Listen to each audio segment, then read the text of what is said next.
And in the latest in free speech news, Lawrence Fox, I know Lawrence. Lawrence is a good guy. Uh, he was recently banned from Twitter temporarily because he posted the pride flags arranged in a swastika, and they got in a little spot of trouble for it.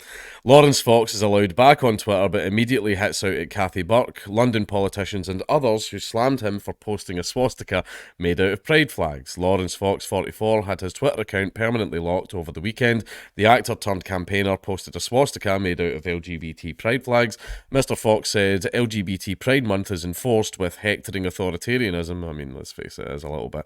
His account was subsequently locked for the hateful imagery, said Twitter. Unrepentant, Fox has returned to the platform gunning for his critics. A London Assembly member said that he should be investigated by the Met Police because, of course, government officials are going to want to clamp down on people for jokes or wrongthink or saying things that do not toe the political party line. You're being a bad citizen by disagreeing with the party. Citizen, you go straight to jail. The Holocaust Memorial Day Trust Fund called Fox's tweet vile and abhorrent, but I mean, they do that with everything.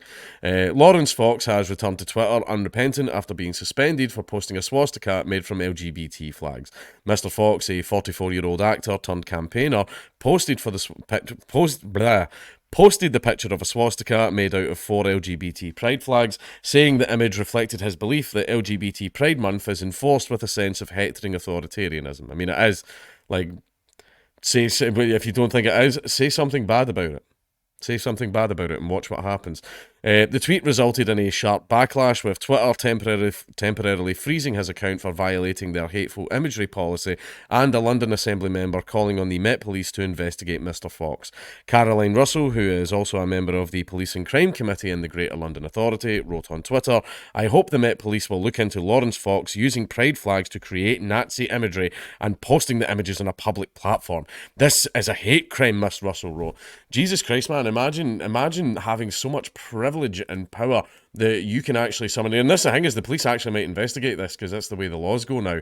Having that much power and privilege that because someone made a little joke about calling your ideology Nazis, you can actually get them investigated and arrested. Imagine having that much power. I don't have that power over anyone. Someone can walk up to me in the street and call me a white fucking cracker and stuff like that, and absolutely nothing would fucking happen. Absolutely nothing would happen to them. They can turn around and say that libertarianism and conservatism is full of scumbags and subhuman this and blah blah blah and all that. I mean, they can fucking do that all the time. People can say, like, they can do that to their heart's content. However, say it about a gay person, you're going to get a knock at the door. Must be fun having that much power. And this is the one that he posted, "Oh, blessed and most holy month." Like, that's clearly a fucking shit post, man. Caroline Russell, as a London Assembly member and a member of the Police and Crime Committee, I hope Met Police will look into Lawrence Fox using pride flags to create Nazi imagery and posting the images on a public platform. This is a hate crime. See, by wanting to send the police after him for that, you've proved his point, Caroline. You've proved his point where modern LGBT activism and Pride Month, like, they are authoritarians. Like, let's just be real, right?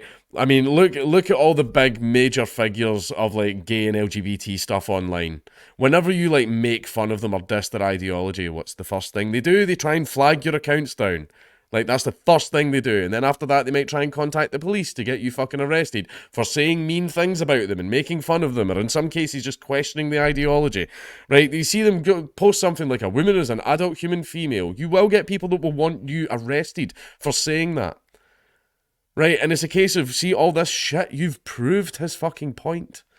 You proved his fucking point. And like I said in the Roe v. Wade video, I don't know if that's going up before or after this one, but the public are starting to massively turn against you because you're pushing it too fucking far, right? And there's going to be a massive swing in the other fucking direction, right? And it's happening. It's going to fucking happen. There's Andrew Doyle. For some, these flags represent diversity and inclusion, but for many, they symbolise an ideological movement that is hostile to gay people and women's rights, opposes free speech, legitimises violence and bullying, and hounds people out of their jobs if they fail to conform. I could not have fucking said it better myself. Yes, that is what it's become. Back in the 80s, Jesus, I'd have been fucking walking in pride going like that.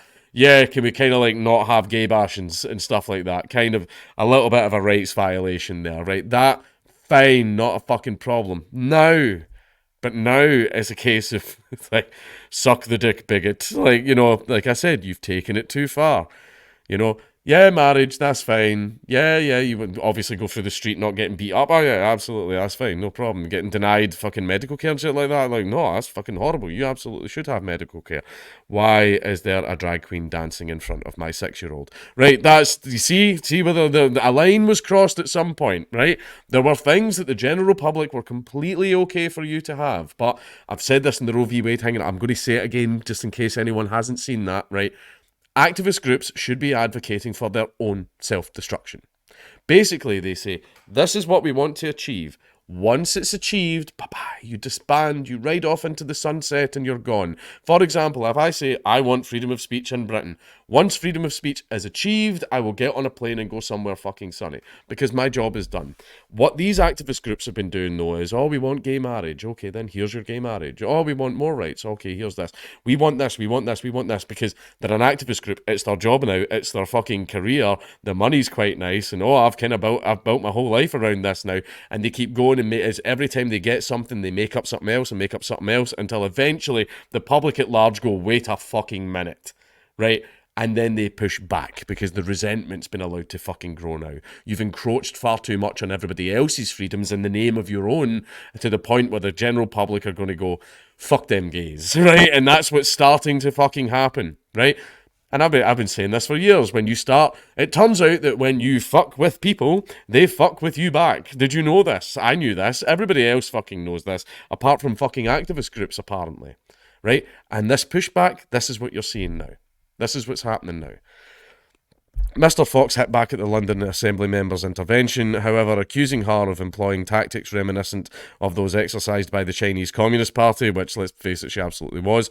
He wrote, "This is the UK, not China. Good to know you would like to see your political opponents prosecuted for hate, locked up, and probably worse. So thanks for proving my point for me," Mr. Fox said. In another tweet, Mr. Fox shared a link to a satirical article entitled "Scientists Discover Remote Island Untouched by Pride Month." Mr. Fox captioned the tweet with the words, "Don't cave in to the mob, laugh instead." Access to Mr. Fox's Twitter account was restored this morning, with the polemicist and founder of the Reclaim Party telling his 310,500 followers that the LGBT pride flag has become a holy flag that cannot be criticised. I mean, it is, like, that's...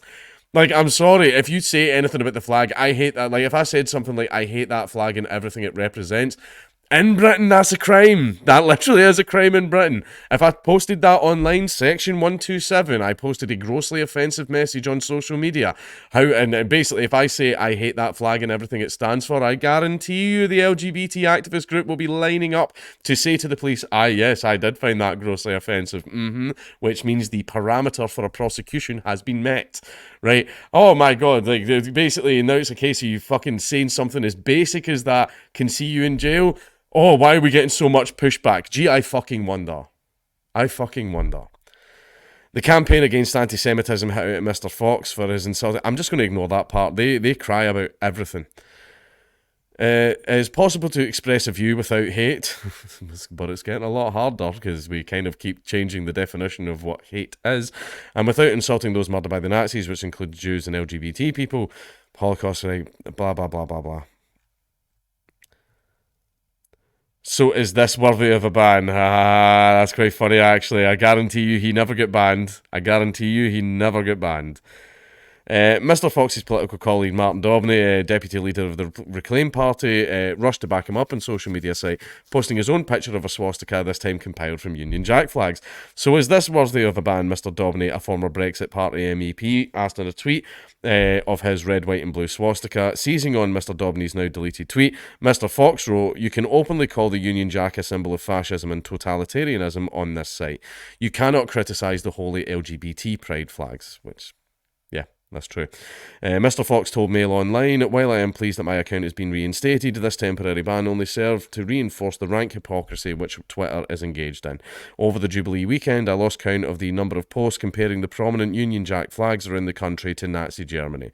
The prominence of the various pride flags and symbols throughout the month of June, however, not only goes unquestioned, but its acceptance and celebration are enforced with a sense of hectoring authoritarianism. My post was clearly meant to highlight this double standard, and the temporary ban which resulted from it effectively proved my point." And yes, it did.